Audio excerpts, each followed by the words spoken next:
kindergarten crisscross applesauce. Oh, yeah. And just sit on your square carpet. Or whatever. It's good times. Yeah. So I'm filming for a TBC video. Yeah. And I wanted to ask you about... Teletubbies. I mean, I was never into those. Oh, man. You? I was going to get to talk about Teletubbies. Maybe another time. Another video. No, I mean, I was just looking at our supply of the oil for oil changes and what's the latest on what you've been experiencing with oil changes, supplies for that. So we were buying our oil in bulk, 55-gallon drums for the past couple years. And I mean, I was getting a pretty stellar deal because I got in kind of at the bottom floor of a new deal that was from Right Oil. But unfortunately, the oil additives are still like super scarce. So companies just can't get oil additives or the additive packs that go into the oil, whether it's synthetic or conventional, regardless. So I got a price for a 55-gallon drum of a different kind of oil because they can't even get what I was using. Which, is it still synthetic or what's the Yeah, deal? this one was a synthetic because that's what we run in the trucks and all the reefers. We run all synthetic. And I believe it was 3/4 higher. So it was 1 3/4 more expensive than the last barrel that we bought. So oil is just absolutely gone through the roof because you can't get it. You know, I mean, guys that are running Dello or, you know, Rotella's actually getting hard to find too. So where you can find oil, you better buy as much as you can afford. You know, I mean, you're looking in a Cummins X15, 871, you know, you're looking at 11 gallons per oil change. So if you don't have, you know, at least 2 oil changes on hand at all times, you're just running a risk, you know, not being able to find it when you need it. So, Yeah, you don't have the time to look for it for the next yeah, change. yeah, you get to your interval, you know, whatever you're running.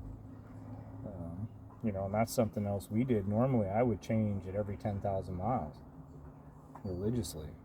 But because we pull oil samples every oil change, I've been able to push it up to 15,000 now. I've increased our intervals by 5K just to make that oil that I have last that much longer. And something that I'm doing as well is, you know, there's, what is it, DT 550 or DDT 550 or Lucas or Howells has a product out there. There's a bunch of different products, you know, oil additives that you can use for oil stabilizers or whatever they may be. But that's what I'm starting to do. I'm starting to put a gallon of that in my oil instead of using an extra gallon of oil.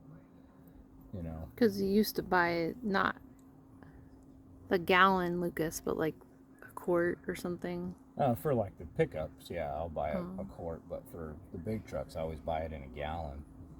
You know, and even that's gone up. So you try to find it as cheap as you can. I used to be able to buy that stuff for $17 a gallon.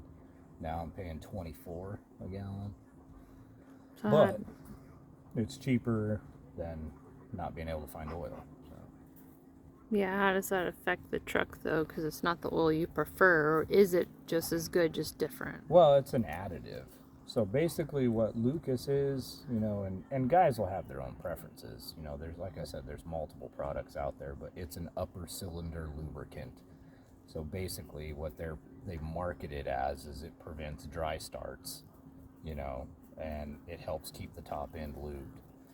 And in my experience, when I've torn into motors for guys that use them, it actually is pretty impressive seeing how well the bearings are wearing, you know, how well the cam's doing.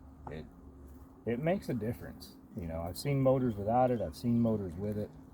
And so, I mean, ultimately the biggest thing is regular changes, you know, regular intervals. Don't be trying to run 30, 50, 60,000 miles on a pan of oil. You're ultimately just tearing your motor up. But, you know, I'm just basically trying to find ways to extend the oil that I have. So what about the actual difference of oil you're finding?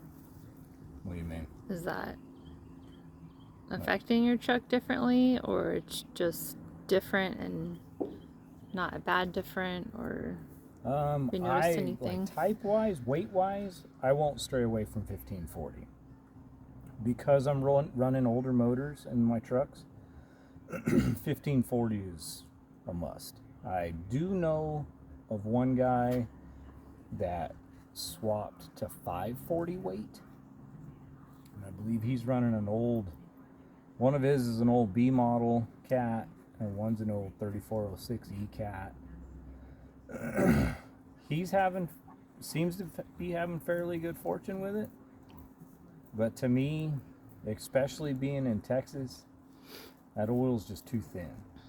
You know, because it doesn't get cold enough in the south to justify it. I mean, if you were running up north, you know, way north of the Mason-Dixon, you know, in the wintertime, I could understand running 540 weight, but it just scares me too much down here because the viscosity just isn't there to deal with the wear and tear.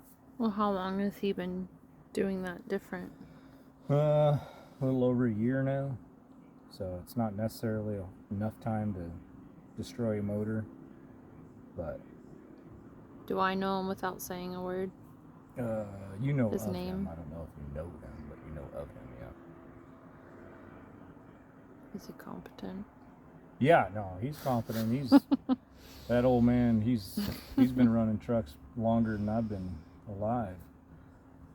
That guy was shifting gears before my dad was pooping green, probably. Nice.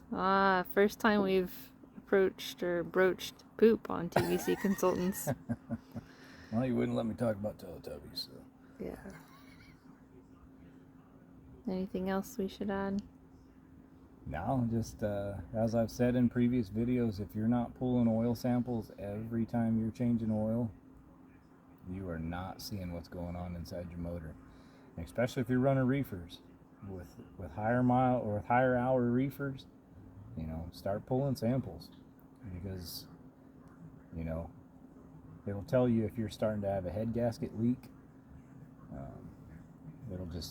Like I said, it's a stethoscope or what do they call those that you can actually see your heart working, sonograms or whatever they are, but it really gives you an inside look to what your motors are doing and how they're wearing, and, you know, the maintenance you're going to have coming up.